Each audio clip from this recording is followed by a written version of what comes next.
Mababang presyo, di kalidad na serbisyo, dito lamang sa Harisian Seat Upholstery Shop. Pagmamayari ni businessman Raul Jepiga. Makikita rin dito ang kanilang numero pampubliko. Kaya, inquire na. Kasalukuyang tinatanggal ni Kuya Bubot, bayaw ng may-ari ang aking lumang seat cover and sidings. Kunan po natin ng sandali para makita natin ang before and after finish. Oops! Balik tanaw. Almost 21 years ko na rin silang kakilala sa unang pwesto pa lamang. Yung kauna-unahan kong auto, box type pa nga, dito ko ipinagawa yung seat cover. At mula noon ay dito na rin ako nagpabalik-balik.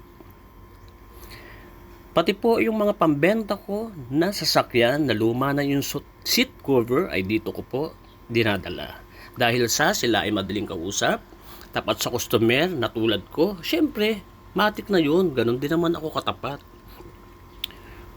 May idea na ako kung ano ang kulay ng ipapalit ko. Ang gusto ko pong kulay ay gray at saka black, 2 combination na kulay. Yan si Kuya Bobot, kumakaway pa. Yan po, at dinidikitan na niya ng rugby, pinipix na niya yung leather na Monte Carlo. Ayan. Alam nyo, ang aking ipinakabit ay high-end leather na kung tawagin ay Monte Carlo Italian leather. Ayan. At bigyan ko po kayo ng tip.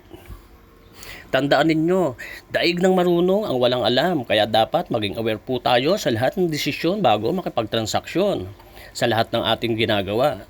Tulad dito, kahit ako ay nagtiwala na sa kanila, siguradong pagbalik ko, alam ko kung Monte Carlo Italian leather ang tunay na tinahi at ikakabit nila sa akin.